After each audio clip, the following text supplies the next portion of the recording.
നമസ്കാരം.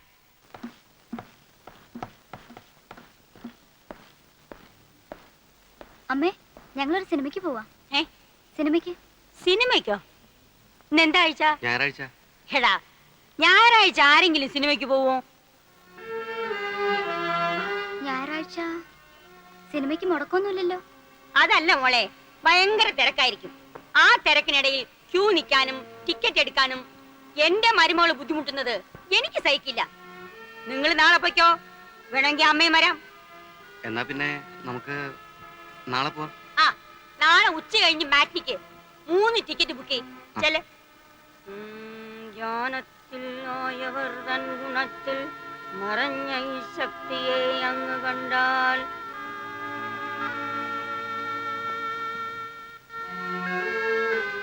നാളെ നമുക്ക് ഒരു ടെൻഷൻ ഇല്ലാതെ സിനിമയ്ക്ക് പോവാം കേട്ടോ. വേണ്ട, ഞാനില്ല. അമ്മയും മോനും കൂടെ പോയി കണ്ടാ മതി. അയ്യേ, എന്താ ഇത്? അമ്മ നമ്മളോടുള്ള സ്നേഹം കൊണ്ട് പറഞ്ഞല്ലേ. അത് എനിക്കൂടെ തോന്നണ്ടേ? കോംപ്ലക്സാ. മരുമോൾ വന്നപ്പോ മോന്റെ സ്നേഹം കുറഞ്ഞു പോകുന്നുള്ള പേടി. ദേ, പറഞ്ഞു പറഞ്ഞ് കാട് കയറണ്ട.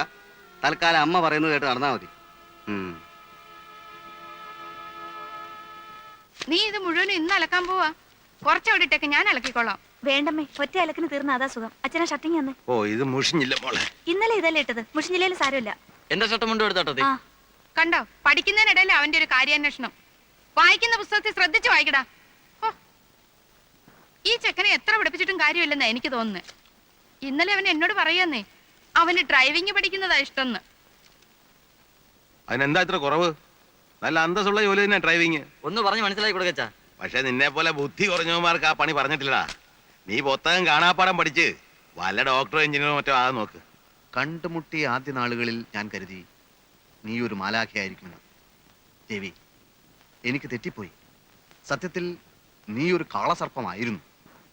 കണ്ടുമുട്ടിയ ആദ്യ നാളുകളിൽ ചേച്ചി പറഞ്ഞത് കേട്ടോ, നമ്മളോട് പുറത്തൊക്കെ ഒന്ന് പോയി വരാൻ. വല്ല സിനിമയ്ക്കോ മറ്റോ. അതൊന്നും വേണ്ട. കണ്ടുമുട്ടിയ ആദ്യ നാളുകളിൽ ഞാൻ കരുതി. അത് ഇവിടെ ഇപ്പോ നല്ല സിനിമയൊന്നും ഓടുന്നില്ല. നല്ലതോ ചീത്തയൊന്നും കണ്ടാലല്ലേ പറയാൻ പറ്റൂ. ഇപ്പോ ഇവിടെ ഓടിക്കൊണ്ടിരിക്കുന്ന പടങ്ങളുടെ അഭിപ്രായം അറിഞ്ഞുകൊണ്ട് പറഞ്ഞാ ഞാൻ കണ്ടുമുട്ടിയ ആദ്യ. എനിക്ക് ചീത്ത പടം കണ്ടാ മതി. അങ്ങനെ ഇപ്പൊ കാണണ്ട. കൂടെ കൊണ്ടുപോകാൻ ഇഷ്ടമല്ലെന്ന് പറഞ്ഞാ മതി. അതല്ല, സത്യം പറയാലോ, നമ്മൾ ഒന്നിച്ച് പകൽ വെളിച്ചത്തിൽ നടന്നാല് അതെന്റെ ഇമേജിന് സ്വല്പം മോശമാണ്. എന്ന് വെച്ചാൽ എന്റെ ലേഡീസ് ഓഡിയൻസ് അപ്സെറ്റ് ആവും. മോഹൻലാൽ പെണ്ണ് കെട്ടാൻ പോകുന്ന വിവരം അറിഞ്ഞ് അയാളുടെ എത്ര ലേഡീസ് ഫാൻസാ നിരാശപ്പെടുന്നതെന്ന് അറിയുമോ നിനക്ക്? കെട്ടാത്ത നടന്മാരെയാ ലേഡീസിന് ഇഷ്ടം. ലേഡീസിന് മാത്രമല്ല, എല്ലാവർക്കും. പിന്നെന്തിനാ കിട്ടിയത്? അല്ലെങ്കിൽ നിങ്ങൾ മോഹൻലാലും മമ്മൂട്ടിയൊന്നല്ലോ. ഇപ്പോഴല്ല, നാളെ ചിലപ്പോ ആയിക്കൂടൊന്നില്ലല്ലോ. വടകരയില് ഞങ്ങളുടെ നാടകം കാണാൻ വന്ന സിനിമാ പ്രൊഡ്യൂസർ എന്നെ കനത്ത രീതിയിലൊന്ന് നോട്ടോട്ടിരിക്കുകയാണ്. തമാശയല്ല, ഒരു മഹാൻ പറഞ്ഞത് എന്താണെന്നറിയോ? ഒരു യഥാർത്ഥ കലാകാരന്റെ അമ്മ അവരുടെ 70-ാം വയസ്സിലും ചെരുപ്പില്ലാതെ നടക്കും. അവന്റെ ഭാര്യ പട്ടിണി കിടന്ന് നരകിക്കും.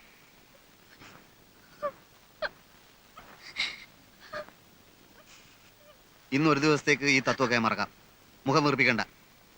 ഉച്ച കഴിഞ്ഞിറങ്ങാം. ഒരു കറക്കം, ഒരു മാറ്റ്നി. ചെല്ലു, ഒരു ചായ ഇട്ടുകൊണ്ടുവാ. ചെല്ലാൻ. കണ്ടുമുട്ടിയ ആദ്യ നാളുകളിൽ ഞാൻ കരുതി നീ ഒരു മാലാഖയായിരിക്കുമെന്ന്.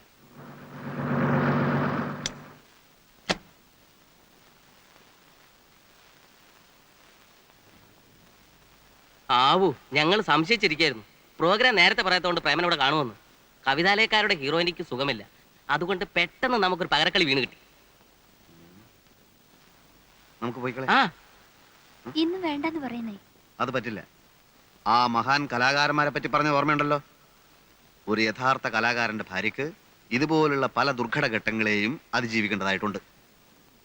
പരീക്ഷണമാണ് കുട്ടി, പരീക്ഷണമാണ്.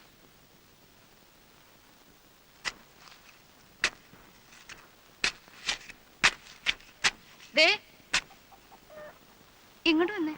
പറഞ്ഞോ. ഇങ്ങോട്ട് വരുന്നേ. നമ്മുടെ ആശ ദൈവം കേട്ടു എന്നാ തോന്നുന്നേ. നമ്മുടെ ഏതാശ? ഗീതയ്ക്ക് വിശേഷം ഉണ്ടോന്നൊരു സംശയം. നിന്നോട് പറഞ്ഞോ? 2-3 ദിവസം മുമ്പ് ഒരു സൂചന തന്നിരുന്നു. ഇപ്പതാ കടുമാങ്ങ ഇട്ട ഭരണിയുടെ കെട്ട് പൊട്ടിച്ചിരിക്കുന്നു.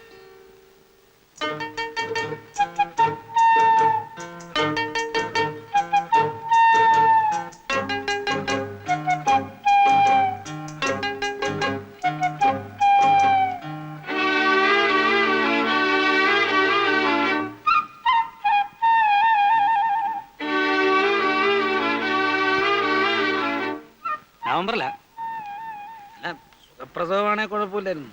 വല്ല കോംപ്ലിക്കേഷൻ അടച്ചെങ്ങനെങ്കിലും ഉണ്ടായെങ്കിലും ഒന്ന്. ഇതുകൊണ്ടാണ് ഞാൻ പറഞ്ഞത് എനിക്ക് പ്രമോഷൻ കിട്ടിയിട്ട് മതിയായിരുന്നു. എന്നാൽ ഇതങ്ങ് വേണ്ടെന്ന് വെക്കും. എന്നാണോ ഞാൻ പറഞ്ഞത്? എടി, നമ്മൾ പ്രാക്ടിക്കൽ പ്രോബ്ലംസിനെ പറ്റി ഒന്ന് ചിന്തിക്കണ്ടേ? നമ്മളുടെ ജീവിതത്തിലേക്ക് ഒരു പുതിയ പാർട്ടി കടന്നു വരികയാണ്. അതിനു മുമ്പ് നമ്മളൊന്ന് തയ്യാറാവണ്ടേ? പിന്നെന്താ ഇങ്ങനെ ഒരു സ്നേഹമില്ലാത്ത പോലെ? സ്നേഹമില്ലെന്നോ? ആർക്ക്? ഇങ്ങോട്ട് നോക്ക്. ഒരച്ഛനാകുന്നതിന്റെ ത്രില്ലൊക്കെ എനിക്കും ഉണ്ടടി. തപ്പോ തപ്പോ കണ്ണാടി, തപ്പോ തപ്പോ കണ്ണാടി, കൈ തപ്പം കൊട്ടും കുഞ്ഞിക്കൈയിൽ പൊൻവള വേണേ തട്ടാരേ.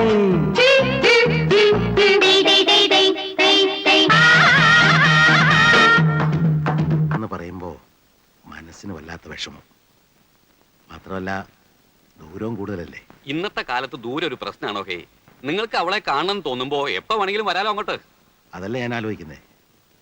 പ്രസവം ഇവിടെ ആക്കിയാലെന്താ? അവിടെ ഗീതയുടെ കാര്യത്തിൽ കുറവൊന്നും ഉണ്ടാവില്ലെന്നറിയാം. ഇവിടെ ആകുമ്പോ സ്ഥിരമായിട്ട് നോക്കുന്ന ഡോക്ടറുണ്ട്, പിന്നെ ഞങ്ങളെല്ലാം ഉണ്ട്. എന്ന് വെച്ച് നാട്ടുനടപ്പ് നടത്തണ്ടാണോ? അവളുടെ അച്ഛനെ മരിച്ചിട്ടുള്ളൂ, അമ്മയുണ്ട്, അമ്മാവനായിട്ട് ഞാനും ഉണ്ട്. ഒരു പ്രസവം നോക്കാനുള്ള ശേഷിയും ഇപ്പൊ ഞങ്ങൾക്കുണ്ട്. അയ്യോ, അതല്ല പറഞ്ഞത്. അത് തന്നെ പറഞ്ഞത്. കല്യാണം കഴിഞ്ഞ പിന്നെ ഒരു 10 ദിവസം അവളെ വീട്ടിൽ നിർത്തിയിട്ടില്ല. ഇപ്പോഴെങ്കിലും അതിന് സാധിച്ചില്ലെങ്കിലേ നാട്ടുകാർ ഞങ്ങളെ കളിയാക്കും. അവളുടെ അമ്മയാണ് ഇവിടെ കാത്തു നിൽക്കുക. ആരോഗ്യം ഉണ്ടായിരുന്നേ അവളോട് വന്നേനെ കേട്ട്. ഇക്കാര്യം ഞാൻ അവിടെ ചെന്ന് പറഞ്ഞ അയ്യോ. ഞാൻ വരുന്നേ. അച്ഛനത്തിന് ആവശ്യമില്ല ടെൻഷൻ ഉണ്ടാക്കുന്നേ. അങ്ങനെ അല്ലെങ്കിലേ ചൂടനാ. ഇനി ഇതുകൂടെ വഴക്കാവും. ആദ്യ പ്രസവം എന്നൊക്കെ വെച്ചാൽ പെൺവീട്ടുകാരുടെ അവകാശമാണ്. മാത്രമല്ല ഇതിനൊക്കെ ഇപ്പൊ എന്താ ചെലവെന്നറിയോ? ഗീതേ, പെട്ടെന്ന് റെഡിയാവോ, ഞാൻ പോയി വണ്ടി വിളിച്ചിട്ട് വരാം.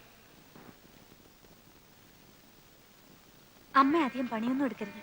പിന്നെ അലക്കാനുള്ള തുണിയൊക്കെ ആ കാർത്തിയാനെ വിളിപ്പിച്ചിട്ട് അവളെ കൊണ്ട് അലക്കിച്ചാ മതി. അതൊക്കെ ഞാൻ നോക്കിക്കോളാം. മോള് ദേഹം അനങ്ങാതെ സൂക്ഷിക്കണം. ദേഹം അനങ്ങണമെന്നാ ഡോക്ടർ പറഞ്ഞിരിക്കുന്നത്. ആ ഡോക്ടർ അങ്ങനെയൊക്കെ പറയും. മോളൊന്നും കേക്കണ്ട. ശരി. ഇന്ദു, പ്രേമനോട് വഴക്കിടരുത്. അവനെ ആള് പാവാ. ഞാൻ വരുമ്പോഴേക്ക് നീ പുതിയ വിശേഷങ്ങളൊക്കെ പറയണം. ആ ഗോപു, ഇത്തവണ പരീക്ഷാഫലം വരുമ്പോ ഇവരൊക്കെ ഞെട്ടണം. അല്ലെങ്കിലും എന്റെ പരീക്ഷ ഫലം അറിയുമ്പോ ഇവരൊക്കെ ഞെട്ടാറുള്ളതല്ലേ? അങ്ങനെയല്ല, ക്ലാസ് വാങ്ങിക്കാൻ ശ്രമിക്കണം. ശ്രമിച്ചാ ഗോപുവിന് പറ്റും. പറ്റും.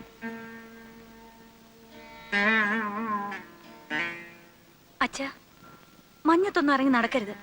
പിന്നെ സ്വാമിമുറിയിൽ രാസനാഥ് പൊടി വാങ്ങി വെച്ചിട്ടുണ്ട്. കുളി കഴിഞ്ഞാൽ ഉടനെ അത് തലേ തിരുമണം.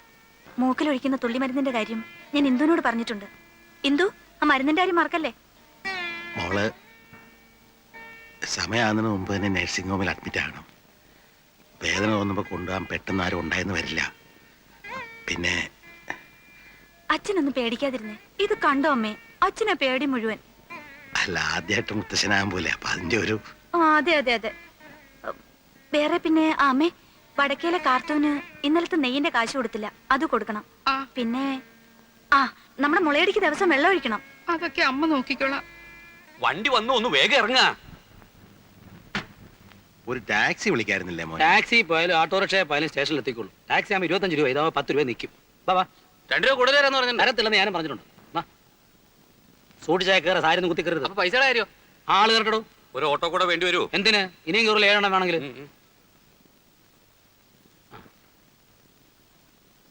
അമ്മേ ഭഗവതി. അച്ഛാ, നാളെ ഞാൻ വരും.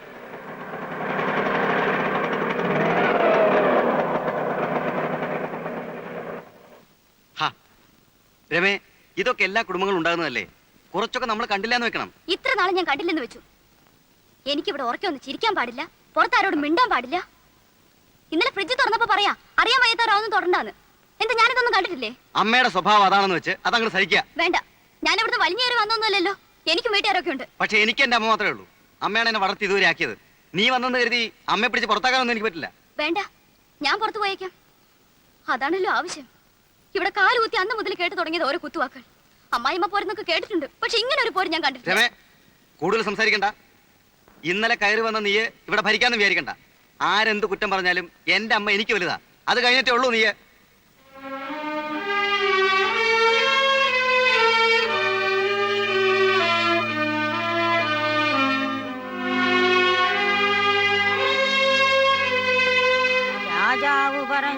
ധർമ്മിഷ്ഠൻ മുനിരാജാവിനാൽ ശപിക്കപ്പെട്ടതെന്തിന്? നടുവകത്തെ അയലിന്മേൽ വെള്ളത്തുണി ഞാത്തിയിടും, പഞ്ഞി കൊണ്ട് മീശയും താടിയും വെക്കും. നിഴൽ നാടകം. അമ്മയാണ് എന്നും കാഴ്ചക്കാരി. എനിക്കന്ന് 5 വയസ്സാ. ഇത്രയും കൂടി വലുതായപ്പോൾ കാലൂന്ത് വയലിലെ വെള്ളരിപ്പന്തലിലേക്ക് അരങ്ങ് മാറ്റി. വിഷമമാണ്. ഒരു സുപ്രഭാതത്തിൽ അഭിനയത്തോട് വിട പറയണമെന്നൊക്കെ പറഞ്ഞാൽ എനിക്കത് സാധിക്കില്ല. ഇത്രയും കാലം അഭിനയിച്ച ഏട്ടൻ എന്ത് നേടി? ഒന്നും നേടിയില്ല. നിങ്ങളുടെയൊക്കെ കാഴ്ചപ്പാടിൽ എൻ്റെ മനസ്സിൻ്റെ സംതൃപ്തിയാണ് എനിക്ക് വലുത്. നേട്ടം അത് തന്നെ. ഭാവിയെ പറ്റി ഒന്നും ആലോചിക്കേണ്ടെന്നാണോ? ഞാൻ മുരളിയേട്ടനോട് പറയാം, എന്തെങ്കിലും ബിസിനസ് തുടങ്ങാനുള്ള സഹായം. അല്ലേ?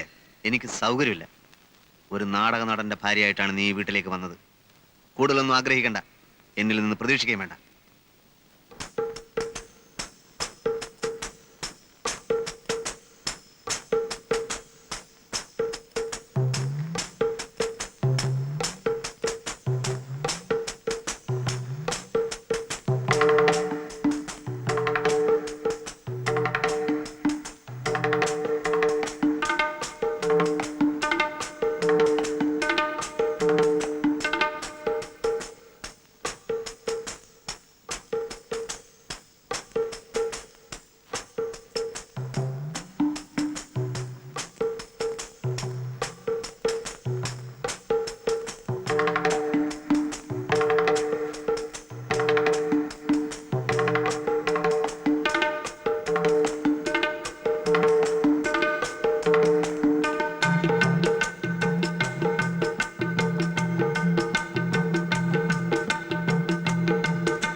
ഇന്ദു, ഇന്ദു അവിടെ നിൽക്കാൻ.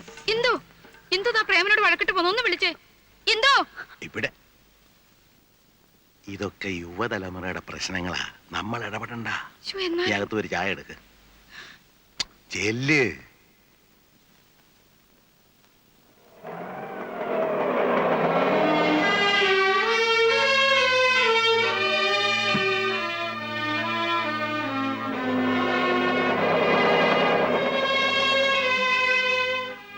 എന്താ മോളെ ഒറ്റയ്ക്ക്?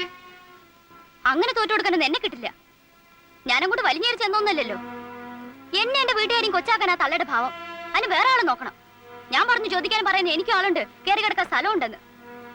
അമ്മയ്ക്ക് മോനും വരച്ച വരയിൽ നിർത്താൻ എന്നെ പോലുള്ള പെമ്പിളേരെ ഇന്നത്തെ കാലത്ത് കിട്ടില്ല. ആരും അന്വേഷിച്ചു വന്നാ പറഞ്ഞേക്ക്.